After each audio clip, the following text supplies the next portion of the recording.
दोस्तों, क्या आप ट्रेडिंग के लिए एक अच्छी ऐप ढूंढ रहे हैं तो एक बार डूइनएफएक्स को ट्राई करके देखिए। Execution, easy deposit, quick withdrawal और एक्सेलेंट कस्टमर सपोर्ट के साथ डूइनएफएक्स फॉरेक्स, गोल्ड और क्रिप्टो ट्रेडिंग को बहुत ही इजी बनाता है। अगर आप बिगिनर है तो रियल पैसों से ट्रेड करने से पहले फ्री डेमो अकाउंट में प्रैक्टिस कर सकते हैं। आप गूगल पे, फोन पे और क्रिप्टो के थ्रू भी यहाँ पर आसानी से फंड डिपॉजिट कर सकते हैं। डूइनएफएक्स का रजिस्टर लिंक इस वीडियो के डिस्क्रिप्शन बॉक्स में अवेलेबल है। दोस्तों, आपने कभी सोचा है कि मार्केट आपका एसएल हिट करके सेम उसी डायरेक्शन में क्यों जाता है? मतलब कि पहले आपका एसएल हिट हुआ, फिर आपके टारगेट की तरफ गया, या फिर एसएल लेवल से क्यों रिवर्स करता है जो हमने कभी सोचा भी ना हो? क्या ये सारी चीज़ें अपने आप होती है? क्या ये कोई कोइंसिडेंस है? ऐसा बिल्कुल भी नहीं है। ये सब कुछ किया जाता है। कौन करता है ऐसा? Smart money. तो अब सवाल ये है कि ये स्मार्ट मनी क्या है? तो आज के वीडियो में हम वही डिस्कस करने वाले हैं कि ट्रेडिंग में ये स्मार्ट मनी कंसेप्ट क्या होता है। आपने स्मार्ट मनी कंसेप्ट का नाम तो ज़रूर सुना होगा, पर आपको पता नहीं है कि ये क्या है। आपने सीखने की कोशिश की तो सारी चीज़ें बहुत ही कंफ्यूजिंग हो गई है। पर हम स्मार्ट मनी कंसेप्ट को इतने अच्छे तरीके से और इतनी आसान भाषा में समझेंगे कि ये आपके लिए बिल्कुल ही ईजी हो जाएगी। और स्मार्ट मनी कंसेप्ट एसएमसी नाम से फेमस है। इसका शॉर्ट फॉर्म है एसएमसी। और एक बात जो कि यहाँ पे डिबेट होती रहती है, प्राइस एक्शन वर्सेस एसएमसी। इस तरीके से आपने सुना होगा, एसएमसी यूज़ करना चाहिए या प्राइस एक्शन यूज़ करना चाहिए, किस तरीके से क्या करना चाहिए। कुछ लोग कहेंगे एसएमसी बेटर है, कुछ लोग कहेंगे प्राइस एक्शन बेटर है, कुछ लोग कहेंगे प्राइस एक्शन तो पुराना हो चुका है, अब तो एसएमसी ही यूज़ करना चाहिए। ऐसा कुछ भी नहीं है। आपके लिए जो भी चीज़ काम करती है वो आपके लिए बेटर है। तो ऐसी किसी चीज़ में आपको पढ़ना नहीं है कि क्या बेटर है, क्या अच्छा है, क्या बुरा है।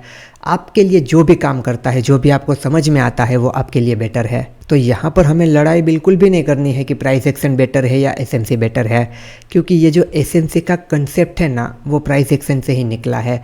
ये यहाँ पर जो ये बैटल होती रहती है ना, ये अच्छा है, वो अच्छा है, वो बस यूं ही चलती रहती है। अब सबसे पहले तो हम इसके नाम का मतलब समझते हैं कि स्मार्ट मनी कंसेप्ट का क्या मतलब होता है। स्मार्ट मनी कंसेप्ट, अब आखिर में है कंसेप्ट। कंसेप्ट का मतलब होता है टॉपिक, तो वो तो हमें पता है। अब आप मतलब समझो स्मार्ट मनी का। स्मार्ट मनी किसे कहा जाता है? यहाँ पर ट्रेडिंग में स्मार्ट मनी उसे कहा जाता है जिनके पास बहुत ही ज़्यादा पैसा है, जो कि बहुत ही बड़े बड़े प्लेयर है, जिन्हें मार्केट का बहुत ही अच्छा एक्सपीरियंस है, नॉलेज है, जिनके पास एक्सपर्ट की टीम है, जिनके पास बड़ी बड़ी सिस्टम है, जो टेक्नोलॉजी में बहुत ही आगे हैं, उन्हें स्मार्ट मनी कहा जाता है। For example banks, hedge fund, बड़े बड़े इंस्टीट्यूशंस, या फिर कोई बड़ा प्लेयर यानी कि कोई इंडिविजुअल भी हो सकता है, या फिर ग्रुप ऑफ पीपल भी हो सकता है। और उसके अलावा आपने सुना होगा एफआईआई और डीआईआई। तो ये जो एफआईआई और डीआईआई है यानी कि फॉरेन इंस्टीट्यूशनल इन्वेस्टर और डोमेस्टिक इंस्टीट्यूशनल इन्वेस्टर, वो भी स्मार्ट मनी का हिस्सा ही है। तो इन सबको स्मार्ट मनी कहा जाता है। क्यों? क्योंकि इनके पास बहुत बड़ा पैसा होता है। इतना पैसा होता है जितना हमने कभी सोचा भी नहीं होता। तो ये अपने बड़े पैसे से मार्केट को मैनिपुलेट भी कर सकते हैं। ये मार्केट की डायरेक्शन बदल सकते हैं। हम रिटेलर कुछ भी नहीं कर सकते। हमें क्या करना होता है? हमें इनके फुटप्रिंट को फॉलो करना होता है। हमें यहाँ पे ट्रेडिंग करनी है तो इनसे लड़ाई नहीं करनी है, इनके फुटप्रिंट को फॉलो करना है। आपने एक कहावत सुनी होगी, पानी में रहकर मगरमच्छ से दुश्मनी नहीं करते हैं। तो ट्रेडिंग में रहकर इन बड़े बड़े प्लेयर से दुश्मनी नहीं करते हैं। हमें अगर पता चल जाए कि ये लोग क्या करने वाले हैं, कैसे करने वाले हैं, किस डायरेक्शन में इनका व्यू है, तो हमें भी उसी तरीके से ट्रेड करना है। हमें पता लग जाए कि ये लोग बुलिश है तो हमें बाइंग के ट्रेड देखने हैं। हमें पता लग जाए कि ये लोग बियरिश है तो हमें सेलिंग के ट्रेड देखने हैं। हमें अगर कुछ समझ में ही ना आए तो हमें कुछ भी नहीं करना है, क्योंकि बिना वजह लॉस करने से तो अच्छा है कि अभी हम कुछ भी ना करें। एंड आपने यहाँ पर ऑपरेटर का नाम सुना है ना? वो तो सुना ही होगा। ये ऑपरेटर कौन है? ये ऑपरेटर यही स्मार्ट मनी है। अब आप कहोगे कि आपने ये कहा कि हमें उनके फुटप्रिंट को फॉलो करना है, पर हम ऐसा क्यों करें? हम अपने हिसाब से अपने तरीके से ट्रेडिंग करें तो आप मेरी एक बात को समझो। हमारे पास कितना पैसा होता है ट्रेडिंग करने के लिए? 1 लाख, 2 लाख, 5 लाख, 10 लाख, 1 करोड़, 10 करोड़। इतना पैसा भी ट्रेडिंग में कुछ भी नहीं है। उनके पास बहुत ही बड़ा पैसा होता है। देखो, हम लोग रिटेलर हैं ना, वो चार्ट रीडिंग करते हैं। क्या करते हैं? चार्ट रीडिंग करते हैं। पर ये स्मार्ट मनी है ना, वो चार्ट को बनाता है। जिस चार्ट को हम पढ़ते हैं ना, उस चार्ट को वो बनाता है। हम चार्ट रीडर है, वो चार्ट मेकर है।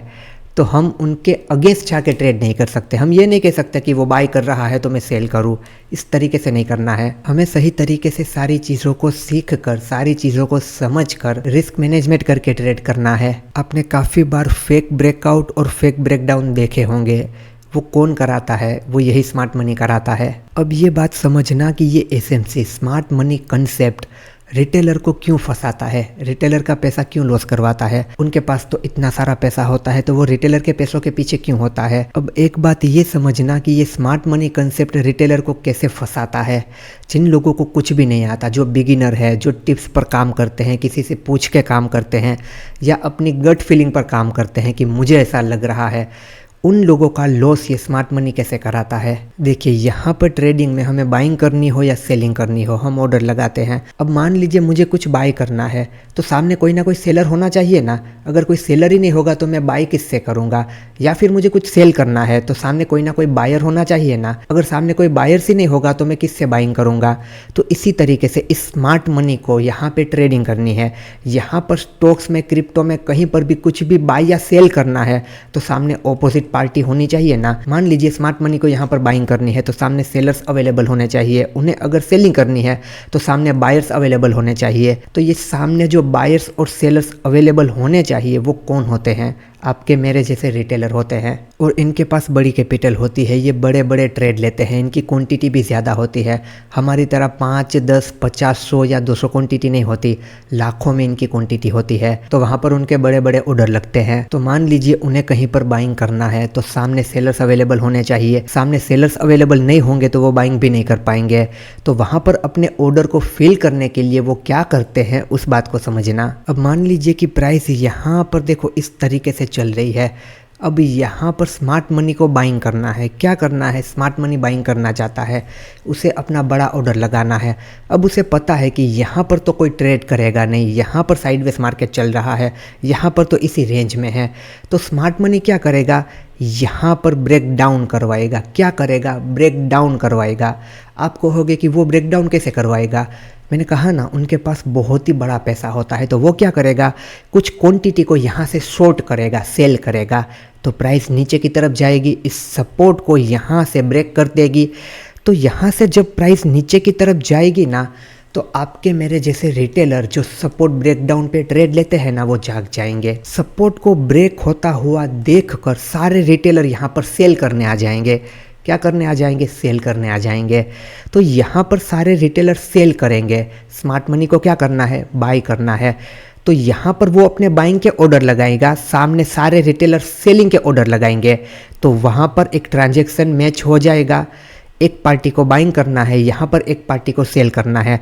तो ये हम जैसे रिटेलर जो सेल करेंगे उनके पास से ये स्मार्ट मनी बाइंग कर लेगा। एक बहुत बड़ा ऑर्डर उसका फिल हो जाएगा। यहाँ पर बड़ी क्वांटिटी में वो बाइंग कर लेगा और यहाँ से फेक ब्रेकडाउन करके प्राइस इस तरीके से ऊपर की तरफ चली जाएगी। सारे रिटेलर के एसएल यहाँ जो लगे हुए होंगे वो जाएंगे। तो स्मार्ट मनी का एक मेन काम ये भी है कि वो रिटेलर के स्टॉप लॉस खाता है। अगर यहाँ पर वो फेक ब्रेकडाउन नहीं दिखाता तो कोई भी यहाँ पर सेल करने नहीं आता, कोई भी सेल करने नहीं आता तो उसका बड़ा ऑर्डर फिल नहीं होता। तो उस बेचारे को मजबूरी में ये फेक ब्रेकआउट और ब्रेकडाउन दिखाकर अपने ऑर्डर फिल करने होते हैं। अब यहाँ पर आप मान लीजिए कि स्मार्ट मनी को यहाँ पर सेल करना है। क्या करना है? सेल करना है। अब यहाँ पर प्राइस में कोई अच्छा मूवमेंट नहीं आ रहा है, सारे लोग वेट कर रहे हैं ब्रेकआउट या ब्रेकडाउन का। स्मार्ट मनी को यहाँ पर करना है सेल। तो वो क्या करेगा? यहाँ पर एक ब्रेकआउट दिखाएगा। क्या करेगा? एक ब्रेकआउट दिखाएगा। यहाँ पर हमारे जैसे लोग वेट ही कर रहे थे कि कब ब्रेकआउट होगा और कब मैं बाइंग करूँगा। तो यहाँ पर ब्रेकआउट होता हुआ देखकर आपके मेरे जैसे रिटेलर जाएंगे, बाइंग के ऑर्डर लगाएंगे, बाइंग करेंगे। उसे क्या करना है? उसे सेल करना है। तो हम यहाँ पर बाइंग के ऑर्डर लगाएंगे, वो यहाँ पे सेलिंग के ऑर्डर लगाएगा। तो उसकी बड़ी क्वांटिटी यहाँ पर फिल हो जाएगी। बड़ी क्वांटिटी फिल होगी सेलिंग की। यहाँ से प्राइस इस तरीके से नीचे की तरफ आएगी। यहाँ पर हमारे जो एसएल होंगे वो हिट हो जाएंगे। हमारे एसएल स्मार्ट मनी ले गया। तो इस तरीके से स्मार्ट मनी हम रिटेलर को फंसाता है, हमारे एसएल लेता है। अब इनसे बचने का कुछ ना कुछ तरीका तो होगा ना? बिल्कुल से है, इसीलिए तो हम ये सब कुछ सीख रहे हैं। एक तो देखो फेक ब्रेकआउट और फेक ब्रेकडाउन से किस तरीके से बचा जा सकता है वो हमें सीखना होता है। जैसे कि ब्रेकआउट और ब्रेकडाउन होता है तब हमें मल्टीपल कंफर्मेशन लेनी है, मल्टीपल टाइम फ्रेम का एनालिसिस करना है, वॉल्यूम से कंफर्मेशन लेनी है। कोई और इंडिकेटर यूज़ करते हो तो उसे भी देख सकते हो। प्रॉपर कैंडल क्लोजिंग का वेट करना है। काफ़ी सारे लोग क्या करते हैं, जैसे ही कैंडल ऊपर जाती है बाय कर लेते हैं, फिर इस तरीके से नीचे आ जाती है। तो कैंडल क्लोजिंग का वेट करो, ब्रेकआउट कैंडल का हाई ब्रेक होने दो। उसके अलावा और अच्छे से कंफर्म करना है तो रिटेस्ट का वेट करो, रिटेस्ट ब्रेकआउट पे ट्रेड करो। तो काफ़ी सारे तरीके हैं। आप अगर फोमो में जाके ट्रेड करते हो तो एसएमसी आपको फंसाता ही रहेगा। और उसके अलावा अगर हम एसएमसी सीख जाए तो क्या इनसे हम बच सकते हैं? बिल्कुल से बच सकते हैं। अगर हम एसएमसी का कॉन्सेप्ट पूरा सीख जाए तो क्या हर बार बच सकते हैं? बिल्कुल भी नहीं, हर बार कोई नहीं बच सकता। आप कितना भी सीख जाओ, आपको कितना भी एक्सपीरियंस हो जाए, आपको कितना भी टाइम हो जाए, यहाँ पर आपके एसएल तो हिट होंगे ही। पर सीखने के बाद, समझने के बाद, यहाँ पे टाइम बिताने के बाद, यहाँ पर गलतियाँ करने के बाद, अपनी गलतियों से सीखने के बाद, एक लेवल के बाद क्या होता है, आपका लॉस आपके कंट्रोल में होता है। अभी क्या है, आपका लॉस आपके कंट्रोल में नहीं है। आप कितना भी लॉस कर रहे हो आपको कुछ भी नहीं पता। फिर आपको पता होगा कि आपको कितना लॉस करना है, आपकी डेली लॉस लिमिट क्या है, सारी चीज़ें आप फिर अच्छे से समझ पाओगे। तो यहाँ पर एसएमसी में जो सारे कंसेप्ट हमें सीखने हैं वो कंसेप्ट हमें आ जाए तो हम इन लोगों के साथ ट्रेड कर सकते हैं।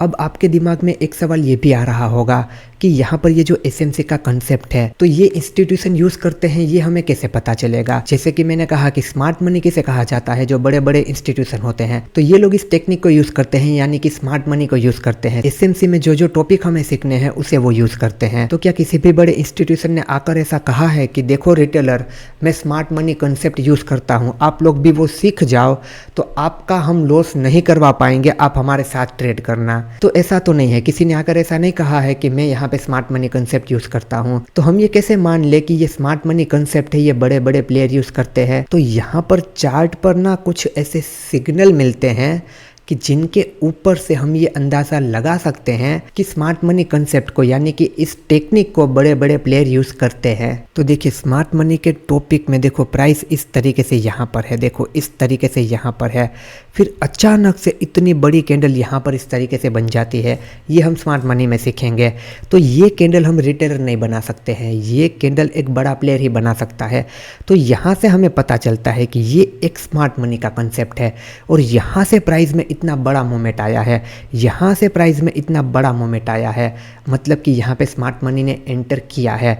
तो स्मार्ट मनी के टॉपिक में हमें ये सब कुछ सीखना है। स्मार्ट मनी के टॉपिक में हमें ये देखने को मिलता है कि बड़े बड़े मूवमेंट इस तरीके से आते हैं। तो वहाँ से हम ये अंदाज़ा लगा सकते हैं कि हाँ, इस टेक्निक को स्मार्ट मनी यूज़ करता है। तो देखिए आपको ये पता चल गया कि स्मार्ट मनी किसे कहा जाता है, बड़े बड़े प्लेयर को, बड़े बड़े इंस्टीट्यूशन को, बैंक्स को, हेज फंड को, जिनके पास बहुत ही बड़ी कैपिटल होती है और उनका मेन काम क्या होता है, रिटेलर को फंसाना होता है। यहाँ पर फेक ब्रेकआउट और ब्रेकडाउन दिखा के हमारा लॉस कराना होता है ताकि वो अपने बड़े बड़े ऑर्डर को फिल कर सके। और एसएमसी में जिन जिन टॉपिक को कवर किया गया है उन टॉपिक को हमें सीखना होता है। अगर वो सारे टॉपिक हम सीख जाए तो हम भी उनके तरह ट्रेड कर सकते हैं, उनके फुटप्रिंट को फॉलो कर सकते हैं। तो यहाँ पर जो जो टॉपिक है उन टॉपिक को डिस्कस करते हैं कि अगर हमें स्मार्ट मनी कंसेप्ट सीखना है तो क्या क्या सीखना होगा। जैसे कि देखो हमें प्राइस एक्शन सीखना है तो हम कैंडलस्टिक सीखते हैं, चार्ट पैटर्न सीखते हैं, सपोर्ट और रेजिस्टेंस ट्रेंड लाइन सीखते हैं, मार्केट स्ट्रक्चर सीखते हैं, मल्टीपल टाइम फ्रेम एनालिसिस सीखते हैं। उसी तरीके से अगर हमें स्मार्ट मनी कंसेप्ट सीखना है तो कुछ ऐसे टॉपिक होंगे ना जो हमें सीखने होंगे। तो मैं आपको वो सारे टॉपिक बताता हूँ कि अगर आपको स्मार्ट मनी कंसेप्ट सीखना है तो क्या क्या सीखना होगा। तो देखिए स्मार्ट मनी कंसेप्ट को सीखने के लिए हमें मेन ये 5 टॉपिक को सीखना है। Break of structure, change of character, order block, fair value gap and liquidity. हमें इन 5 टॉपिक को मास्टर करना होता है। ये 5 टॉपिक को आप सही तरीके से सीख जाते हो मतलब कि आपने स्मार्ट मनी कंसेप्ट सीख लिया। स्मार्ट मनी कंसेप्ट सीखने के लिए इन 5 टॉपिक को सीखना है। तो इन टॉपिक को आप सीख लोगे मतलब कि आपने स्मार्ट मनी कंसेप्ट सीख लिया। चलिए अब मैं आपको रियल चार्ट में कुछ एग्जांपल दिखाता हूँ। जैसे कि यहाँ पर आप देखो, यहाँ पर प्राइस साइडवेज है, बिल्कुल ही साइडवेज मार्केट चल रहा है, कुछ भी नहीं हो रहा।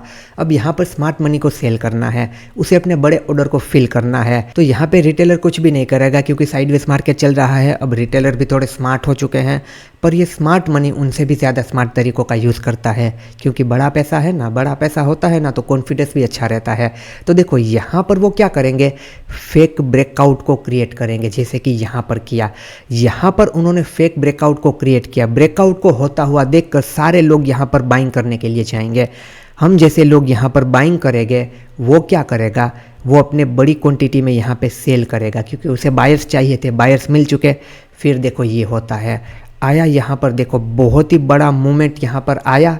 ये मूवमेंट हम रिटेलर कभी नहीं ला सकते हैं, ये मोमेंटम बड़े पैसे वाला बड़ा प्लेयर ही ला सकता है। तो यहाँ से हमें पता चलता है कि स्मार्ट मनी ने एंटर किया है। फिर यहाँ पर देखो उन लोगों को बाइंग करनी होगी। यहाँ पर ये सपोर्ट है, उन लोगों ने देखो सपोर्ट का ब्रेक डाउन किया। यहाँ पर देखो नीचे ब्रेक डाउन हुआ, रिटेलर यहाँ पर सेल करना स्टार्ट कर देते हैं। वो सेल करते हैं, स्मार्ट मनी को बाई करना है। फिर आप देखो कितना बड़ा मोमेंटम आया। तो ये मोमेंटम स्मार्ट मनी ही लाता है, बड़ा प्लेयर लाता है। तो यहाँ पे सारे रिटेलर ट्रैप हो गए। इस तरीके से वो लोग करते हैं। देखो यहाँ पर भी स्मार्ट मनी ने एंटर किया है। ऐसी कैंडल वही लोग बना सकते हैं, आपके मेरे जैसे रिटेलर नहीं बना सकते हैं। ये हमारी कैंडल होती है, देखो ये छोटी छोटी कैंडल होती है ना, ये हमारी कैंडल होती है, ये हमारी कैंडल नहीं होती है। तो यहाँ पे रियल चार्ट में आपको पता चला। देखो यहाँ पर भी आप देख सकते हो स्मार्ट मनी ने एंटर किया है। देखो यहाँ पर भी आप देख सकते हो ये स्मार्ट मनी की कैंडल है। तो इस तरीके से यहाँ पर ये सारी चीज़ें काम करती है। तो एसएनसी के सारे जो टॉपिक मैंने आपको बताए, उन सारे टॉपिक को आप सीख जाते हो तो ये जो मोमेंटम होते हैं उन्हें आप कैप्चर कर सकते हो। तो आज के वीडियो में हमने क्या क्या डिस्कस किया, स्मार्ट मनी कंसेप्ट मतलब कि क्या, ये स्मार्ट मनी कौन होते हैं और कैसे काम करते हैं, ये रिटेलर को कैसे फंसाते हैं और क्यों फंसाते हैं, और स्मार्ट मनी कंसेप्ट सीखने के लिए हमें क्या क्या सीखना होता है। अगर स्मार्ट मनी कंसेप्ट हम सीख जाए तो इन बड़े प्लेयर के साथ हम ट्रेड कर सकते हैं, इनके फुटप्रिंट को फॉलो कर सकते हैं। तो होप सो आपको ये पता चला होगा कि स्मार्ट मनी कंसेप्ट मतलब कि क्या और उसे सीखने के लिए हमें क्या क्या सीखना है। और आपको ये वीडियो पसंद आया होगा, सारी चीज़ें आपको क्लियर हुई होगी। चलिए तो अब हम मिलेंगे अगले वीडियो में एक नए टॉपिक के साथ।